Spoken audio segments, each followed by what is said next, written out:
오늘은 구원과 영생에 대해서 함께 말씀을 나눠보겠습니다. 누가복음 18장 18절과 30절까지의 말씀입니다. 구원과 영생, 이 구원과 영생이라는 것이 같은 것인가 다른 것인가, 한번 우리가 이 시간에 생각해 보고자 합니다. 오늘 본문에서 어떤 관원은 내가 무엇을 하여야 영생을 얻으리까를 묻고 있습니다. 또 듣는 자들은 그런즉 누가 구원을 얻을 수 있나이까라고 묻습니다. 듣는 자와 묻는 자가 있습니다. 그렇다면 관원은 구원을 받았는데 영생을 아직 못 받았고 듣는 자는 구원조차도 못 받았다는 말인가? 우선 관원의 구원관과 영생관을 한번 살펴보도록 하겠습니다. 분명히 그는 구원을 받았다고 확신을 하고 있을 것입니다. 그 증거가 오늘 본문의 21절입니다. 여짜오되 이것은 내가 어려서부터 다 지키었나이다 라고 자랑스럽게 대답을 하고 있는 것을 볼 수가 있습니다. 마태복음 19장 20절은 이 대목을 이렇게 적고 있습니다. 이 모든 것을 내가 지켰사오니 아직도 무엇이 부족하니까 라고 어쩜 이렇게 당당히 예수님께 물을 수가 있는지 정말로 대담하기도 합니다. 요사이 강남 지역에서 히트하는 어떤 목사님은 구원의 정의를 이렇게 말씀하시기도 하더군요. 여러분이 오늘 교회에 나오는 것은 구원을 받았기 때문이며 구원받지 못한 자가 어떻게 교회에 나올 수 있는가라고 하시면서 구원에 대한 확신이 없는 분은 내게로 오면 내가 구원을 보장하는 사인을 해주겠다라고 우스갯소리를 하는지 그 진담인지는 모르지만 그렇게 말하는 분이 계셨습니다. 과연 그럴까요? 교회에 나온 것은 곧 구원을 받았기 때문인가요? 내가 어려서부터 다 지켰나이다 라고 하면 그것이 과연 구원 받은 것인가요? 한마디로 말하면 본문의 관원은 영생은커녕 구원조차도 못 받은 것입니다. 그러므로 앞에서 말한 그 목사님을 비롯해서 그 목사님의 말을 믿고 구원을 받았다고 믿는 그 수많은 성도들은 구원을 못 받은 것입니다. 왜 그런가? 본문의 간언이나 제자들의 신앙적 사고방식은 사람이 무엇을 함으로써 구원이나 영생을 얻을 수 있다고 생각하고 있는 것입니다. 이런 생각 자체가 그의 구원을 또는 영생을 불가능하게 한다는 것입니다. 오늘 본문을 자세히 보면 간언이 할 수 있었고 또 해왔던 일들이 있었고 간언이 할 수 없었던 일이 있음을 기록하고 있습니다. 본문에서 간언은 계명들은 그가 지킬 수 있었고 지켜왔다고 자부하고 있습니다. 그러나 큰 부자인 자기가 자기 소유를 팔아 가난한 자들에게 줄 수는 없었던 것입니다. 여기서 만약에 이 간언이 자기의 소유를 팔아 가난한 자들에게 나누어 줄 수 있었다면 그렇게 한 그것이 영생을 얻기 위해 무엇을 하여야 할 그런 일인가? 마치 계명을 다 지킨 것이 구원인 것처럼 말입니다. 교회에 나올 수 있는 것이 구원이라면 천국에 갈 수 있는 것이 영생이라는 말인가? 사람이 할 수 있는 일이 있고 할 수 없는 일이 분명히 있습니다. 불신자도 교회에 갈 수가 있는 것입니다. 아니, 교회를 가는 것뿐만 아니라 신학교에 가서 목사도 될 수가 있습니다. 이런 일은 사람이 누구든지 할 수가 있는 일입니다. 마음만 먹으면. 그러나 교회에 나온 불신자에게 내 소유를 다 팔아 가난한 사람들에게 나눠주라 하면 그들이 할 수가 있겠습니까? 할 수가 없다면 구원은 받았고 영생은 못 얻은 것인가? 그래서 천국도 지옥도 아닌 연옥이라는 것이 있다는 말인가? 그 말입니다. 오늘 본문에서 중요한 것은 22절에 그리하면 하늘에서 보화가 내게 있으리라는 말입니다. 그리하면은 다른 말로 말하면 그렇게 네가 할 수만 있다면입니다. 그리할 수 있는 것이 바로 하늘의 보화인 것입니다. 왜냐하면 하늘의 보화이신 그리스도는 부르심을 입은 자들에게 하나님의 능력이기 때문입니다. 오늘날의 신앙의 가장 큰 명패는 자기 하나님이라는 것입니다. 자기 하나님, 무슨 말인가? 자기 하나님이 유일신 여호와 하나님이 아니라 자기가 자기에게 하나님이 된다는 것입니다. 다만 여호와 하나님이 자기 하나님이라고 믿고 있을 뿐 실제 하나님은 자기 자신입니다. 왜냐? 자기가 무엇을 함으로 구원도 얻고 영생도 얻을 수 있기 때문입니다. 교회만 구원이요 11조만 잘 내면 축복이요 상급이다. 이것은 다 자기가 하는 것입니다. 여러분이 교회에 들어와서 교인의 의무를 다하는 것은 어떻게 보면 배나도 지옥 자식이 된 것입니다. 그것은 하나님이 하실 일을 당신이 해버렸기 때문에 열심히 하나님의 능력을 교회에서 추방해버린 결과일 수도 있습니다.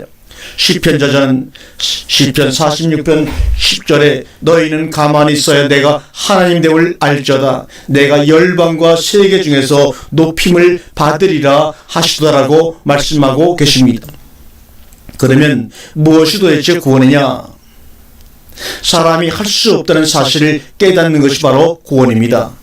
본문 앞부분의 바리새인과 세리를 보십시오. 바리새인은 나는 뭐뭐뭐 아니었습니다. 그리고 나는 뭐뭐뭐 하였습니다. 그러므로 내가 당신께 감사합니다.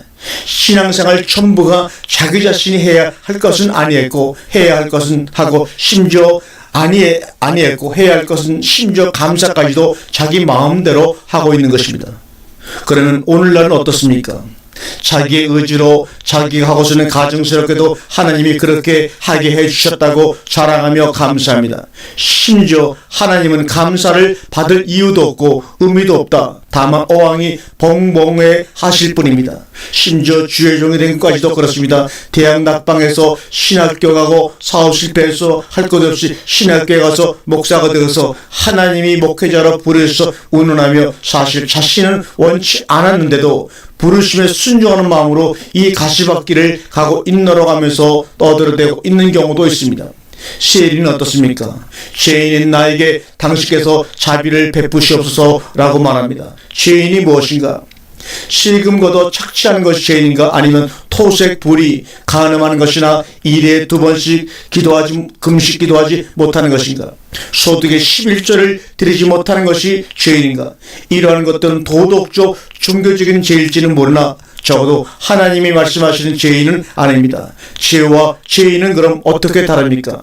여러분 아시는죠? 죄는 죄인이 행하는 행위를 죄라고 합니다. 그러나 죄인은 죄보다 더 근원적이요 본질적인 문제입니다.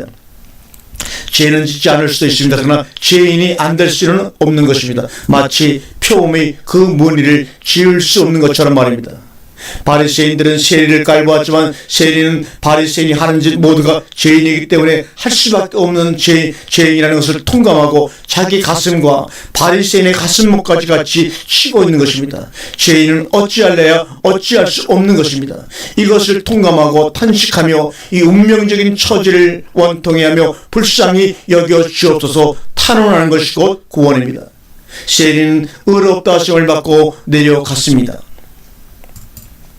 의롭다 하심은 무엇을 하지 않았다든지 한다든지 해서 되어지는 것이 아닙니다. 자신의 진정으로 운명적인 사실을 깨닫는 것이 의롭다 하심을 얻은 것입니다. 자신이 의롭다 하는 자는 결코 의롭다 하심을 얻지 못한다는 것입니다. 그러나 자신이 죄인이라는 생각이 왜 의롭다함을 받는가 하면 자신이 의롭지 못하다는 그것이 바로 의로운 생각이기 때문입니다.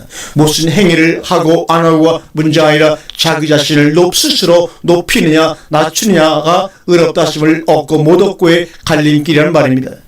이것이 바로 누가복음의 무익한 종의 경우인 것입니다.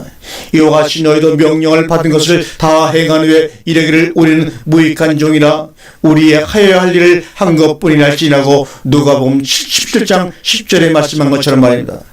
명령받은 것을 다 행하고서도 무익한 종이어야 합니다. 왜냐하면 내가 행한 것과 주인과는 상관이 없기 때문입니다. 주인의 일을 종이 대신해 준 것이 아니라 우리 해야 할 일을 우리가 한 것뿐입니다. 하지 않으면 벌을 받을지언정 했다고 해서 칭찬하거나 살해할 일은 아니라는 것입니다. 우리가 노아의 방주를 보시겠습니다. 노아가 하나님의 구원에 필요한 것인가 아니면 노아와 그 가족 구원에 필요한 것인가? 노아의 방주가 하나님의 구원에 필요한 것인가? 아니면 노아와 그 가족 구원에 필요한 것인가? 어떻게 생각하십니까? 노아가 방주를 지었다고 해서 노아에게 칭찬이나 사례가 별도로 필요했던 것인가? 그것은 우리의 일이었고 그러므로 우리가 해야 할 일을 한 것뿐입니다. 그런데도 내가 했다고 자랑하거나 자부심을 가졌다면 그것 자체가 불이라고 말하고 있는 것입니다. 영생은 무엇인가? 사람이 할 수 없는 것을 하나님이 하시는 것입니다.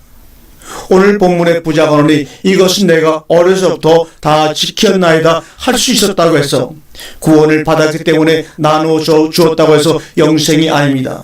자기가 자기의 의지라는 것은 구원도 영생도 심지어 신앙도 아닙니다. 그것은 그저 자기가 할 수 있어서 한 것뿐입니다. 하고 싶었든지 억지로 하든지 상관이 없는 말입니다. 다만 하나님 나라 때문에 되어져야 하고 할 수 있어야 합니다. 오늘 본문 29절에 하나님의 나라를 위하여는 오역입니다. 유하여가 아니라 에네켄 인하여입니다. 하나님의 나라를 인하여 이렇게 번역을 해야 되는데 우리는 유하여라고 번역이 되기 때문에 본문을 잘못 오해할 수가 있습니다. 하나님 나라 때문에 버릴 수가 있는가? 아니면 하나님의 나라를 위하여 내가 버릴 수가 있는가? 이 질문이 비슷한 것 같아도 전혀 틀린 질문입니다. 하나님의 나라 때문에 하나님의 나라로 인하여 버릴 수가 있는가?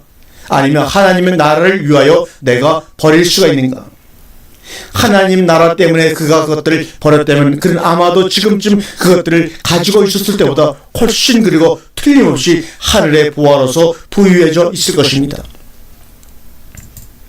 사도 바울은 고린도후서 8장 9절에서 우리 주 예수 그리스도의 은혜를 너희가 알거니와 부유하신 자로서 너희를 위해 가난하게 계심은 그의 가난함을 인하여 너희로 부유케 하려 하심이라고 하였습니다. 우리가 그의 가난함을 위하여 부유하게 되었을 때 삭개오처럼 정리할 수가 있게 되는 것입니다. 이것이 금생의 연합이요 내생의 영생인 것입니다. 바늘기로 약대는 못 들어가도 그 바늘기로 바람은 들어갈 수가 있습니다. 천국의 약대는 못 들어가도 성령은 들어갈 수가 있다는 말입니다. 그래서 요한복음 6장 63절에 살리는 것은 영이니 육은 무익하니라. 내가 너희에게 이른 말이 영이요 생명이라고 주님은 오늘 우리에게 말씀하고 있습니다. 아멘.